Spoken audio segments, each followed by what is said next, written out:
Hello again, Joe the Papa. I appreciate the 8 people that watched the first video.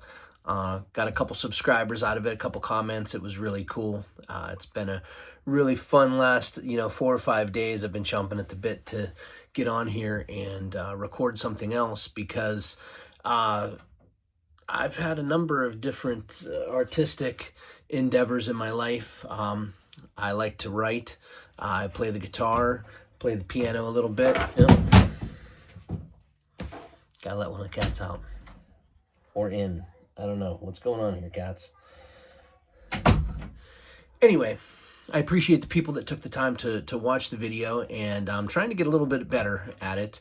I haven't ordered anything. I'm filming this on an old iPhone, and I just have the lighting in the room, which doesn't do a lot for me, make me look very good, but who knows, maybe one day, I'll get a little slicker, maybe spend a little bit of my money on some lighting or something like that. But as I've said in the description of this is just about as raw and unfiltered as I can possibly get. I've been watching YouTube for 15 years or more, however long it's been out, and I've been a premium subscriber for almost 10 years. It's really all my family and I watch. We like to watch the things that we're interested in, whether it be art, whether it be sports, whether it be people hiking or people making something or people just talking about themselves. The thing that we all seem to be drawn to are people who are actually out there doing it. And if it looks too slick to me, it better have some other redeeming qualities. The personalities need to be great. The stories need to be good to keep me interested, because I kind of really like the unfiltered stuff. A lot of the people that are on here, that almost seem to be unhinged are the ones that I really like. And if there's some channels, and I'm just going to say this again, because this is one of the things like recently that I got into. I'm 50 years old, so I grew up, in the golden age of toys when Ronald Reagan and the politicians of the day decided that they were going to open up cartoons, and they were just basically going to market to all of us kids and make us bug our parents for He-Man and My Little Pony and all the stuff that we had back in the day. There's all these toy channels, and a couple of the toy channels are kind of feuding with each other right now. I'm not going to say who they are. I don't want to, I want to draw any undue attention to anyone or make anyone think that I, have a horse in this race. But the one that I like is the one that's kind of a little more stripped down, is the dude talking to you from behind his, in front of his wall of toys. I got books here, but I just happen to love to read, and I'm into books. So they're just the books that I've accumulated since some of them I've had since I was a little kid. But anyways, I really like the guy that's again in his room and is speaking from the heart, than the one that's really all slick. I think I've already drawn my side, who I'm rooting for there. But that's just the wonder of YouTube and how great it is. And even though this is going to be my second video and I'm rambling a little bit, 8 people watched the last one. I'm not expecting people to watch this stuff. For me, it's really just getting this stuff out of here, out of my mind. And I think about it all week long, and I think about the things that I want to talk about. But I certainly don't script anything. And the people that script stuff, that's great. If you want to script stuff, awesome, have at it. If you want to do a rough draft, bullet points, stuff like that. But I just basically have a feeling of what I want to talk about, or something that I might have set up in the first video, which is basically how I got here. Because again, born in the 70s, was a kid in the 80s, and had a lot of fun in the 90s, and a lot of fun after that too. So I'm not one of those people that was like, oh, I'm not going to make it to 21 or 25 or 30 years old. I kind of always felt I'd make it to 50 or 60 or 70 years old. But the problem so much wasn't what I was doing and how I was acting. It's being strong enough to stop doing those things and to kind of get your life in order. Not that my life is in the greatest of order, but I have a house, I have a family, I have a job, I have pets, all that stuff. Cats are fighting on the floor now. If you can hear them papping each other up. A little hiss. They're really going at it, man. Crazy. Come here, you. I'll grab one of you. Yeah. Midnight. She's the instigator. Why are you instigating things with your sister? That big gal. She's almost 20 pounds. They're gonna go outside now. Go on. Come on, kitties. Thank you for putting up with that. Where was I? Yeah. I,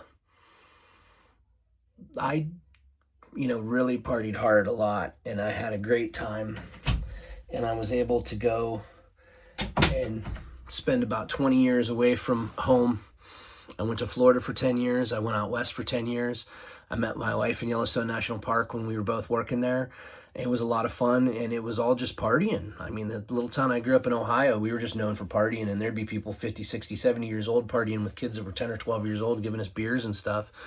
And then, giving us weed when we were 13 or 14 years old to, just make us laugh and just bounce around whatever party we were at. Or, it was usually at some uncle or aunt's house or some party out in the woods that, an older cousin or someone brought us to, and we were their little mascots. But, we thought they were doing us favors, but they kind of set us up for a lifetime of having a little bit too much fun. I remember when I was 13 or 14 years old, me and my best friend walking in and getting 30 packs of beer, 30 packs of like Ice House and Red Dog, these beers that haven't been around for 25 years. And we would each get a 30 pack in hand, and we would literally go to town where we weren't known at, and we would each walk out with those. And all the older kids, 16, 17, 18 years old that had the cars, we would run out there and we would give them these beers, man, and they would allow us to ride around with them and get drunk in the back of the car. And God forbid if one of us, got sick, which we didn't. We could even hold our beer back then too. We would wait to throw up till we got out of the car.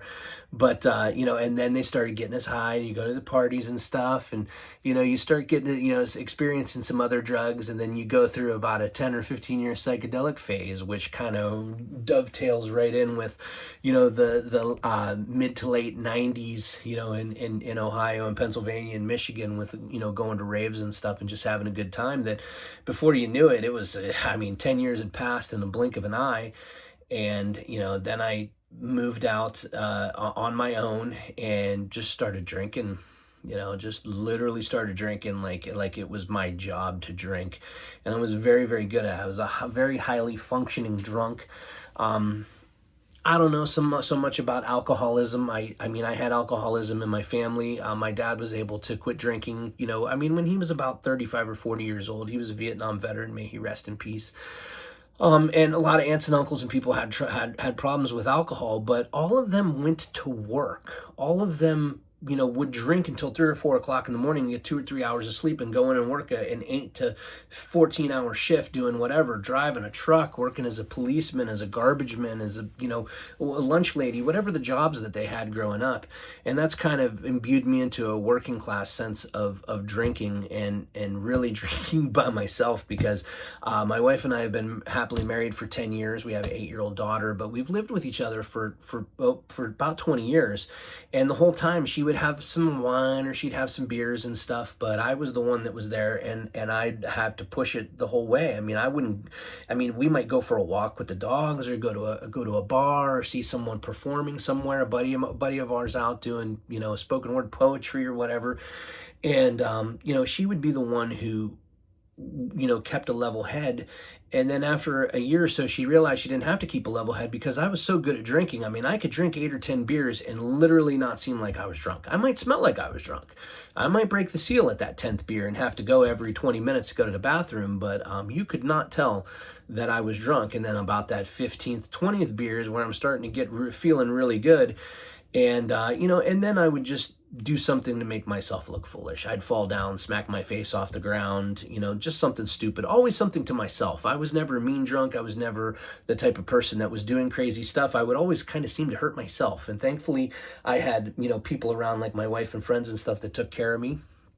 And then when we moved out west, we moved to the Seattle area, and I really only had my wife and some friends that I made at work, and they were alcoholics and potheads too, and it got to the point where I got so stressed out that I did so good at my job that they kept giving me raise after raise after raise, and I didn't really want them. And then I started winning awards for my work and for the crew that I put together and being consulted on jobs and stuff, and it just got to be too much, and I wanted it to end. I'm like, this is ridiculous. I can't be on call. People can't call me at 5 o'clock in the morning, at 9:30 at night, and expect me to drop everything I'm doing to go there on the whim of someone who has an idea. that's higher than me. You got to listen to those ideas if they're higher than you. And I didn't want to, I didn't want to put up with that shit. So I started drinking not more, but differently. I got to the point where I started getting away from beer. I had no time for beer. I went straight to liquor. Okay, and I don't know if it's the little bit of Brit in me, but I love the gin, man. I would drink gin, little bit of lime in it, a little bit of tonic, maybe just drink those. And then it got to the point where I started like having some problems with the gin, and I wasn't getting drunk enough fast enough. So I went and started putting together Long Island iced teas, big pitchers of Long Island iced tea. And it got to the point where I was getting so drunk that I couldn't breathe. I was like, my future wife was all concerned for me, and I'm like, no, I'm fine. I'm like a Neanderthal. I have Neanderthal genes. I'm thick, and I can't be hurt. And so she kind of went along with it. She wasn't enabling. She was just like, well, I know him. The guy can fall down a cliff and like get up and walk away. It's just all the crazy stuff that's happened to me. And I told her, we were sitting there one night and we were watching Battlestar Galactica. I can remember this. It was one of the few shows that I would try to stay sober enough that I could understand it so I wouldn't have to watch it again. Because this is back before I had the DVDs and stuff. You had to watch it on Sci-Fi. Didn't even have the Hopper, or what was that thing that was before that? I forget. But anyways, so after it was over, I'm getting so drunk, and I'm like, it's the weekend, and I don't have to hear from anybody for the whole weekend. Usually didn't hear anyone over the weekends from the job. And again, I'm so drunk, and I'm like wheezing, and she's like, I think you have alcohol poisoning. And I looked over to her, and I said, I think I'm allergic to the triple sec. Which the triple sec was like the least of the problems in a Long Island iced tea, but I was like, that's the only thing that I think that I could do without. Every other part of that, pretty much, I could enjoy and still have the fun that I was having. But even those nights, and the nights of passing out on my couch and soiling my trousers, it didn't really do anything, because again, even then I wasn't hurting myself. I'm laying on my back and I piss my own pants, but I don't get it on the couch. I don't get it on the dogs. It just affected me. So I'd go and I'd walk out the front door, and I'd rinse myself down, especially if it was in the summertime. I'd go in the house, I'd wring them out, and I'd throw them in the laundry to be laundered. And it was, you would think that sort of thing, and even now just admitting it would be embarrassing. But again, when you're that drunk and you're that high, you don't really think about it. And thankfully, I was able to quit / get fired from that job. I really wanted to burn the place down. I really liked the people I worked for, but I turned them all into monsters. I was a cool boss when I should have been, not a heavy-handed boss, but a medium boss. And I just wanted to be cool and everyone to like me. And it ended up where, I sabotaged myself, and maybe deep down subconsciously, I wanted to do that because I was sick of what I was doing. I didn't see a future in it. And I got into sales again, and that's really, you would think that in sales, with all those monsters that are there and everyone that did party and had a good time, I was kind of on my way out with that. I was like, drinking a little bit here and there, but I had a job where I wasn't the focal point and the be all end all of everything that had to happen there on my level, and all I needed to do was go out and talk to people. And as you can see, I could talk. I could talk to one person or 1,000 people. It really doesn't bother me. But that's when I started my slow ascent back out of it, and moving to, back to my hometown, and, getting married and having a kid definitely stopped me from doing that. I quit pretty much cold turkey. The hardest thing to do was to quit drinking. Drinking was the hardest thing. It took me about 6 months to quit drinking. Smoking cigarettes, not that much, only a couple months for me to weed the cigarettes out. But, when my wife got pregnant and she was carrying our daughter, first time in my life, I was like, I'm actually an adult. I was 40 years old, and I'm like, I'm an adult now. I actually have to start adulting for more than myself. And that realization really helped me to realize, but that I needed to get myself straight, and I needed to live for more than just me. So that's one of the reasons why I'm a little bit surprised that I made it to 50, and I'm happy in myself, and I'm proud of myself too. and why I decided, after all these years of watching Facebook and enjoying the people on here telling their stories, whatever those stories might happen to be, entail, or go to, I wanted to tell mine. Whether 8 people watch it like the last video, or maybe we'll double up on this one and 16 people will like it, and a third person will comment, and a third person will subscribe. And that's great, because I'm not looking to get to 1,000 followers or 1,000,000 followers or make money off of this. It just makes me feel better, talking about this, getting these things off of my chest, telling a little bit of my story, and being able to see if anyone else likes that for whatever reason. I mean, if people think that I'm funny, or if people think that what I'm saying is interesting, great. Or if you're too drunk yourself to get up off the couch, and grab your Roku remote, or your phone is out of reach, but you can hear me with my phone laying down on the floor. If I can, if people dig it, great. If not, no worries. I think that's something I feel like I got to do, so I'm going to continue to do it. And I appreciate you guys, watching this, and I appreciate your time, and I hope you have a good evening. Thanks, and take care.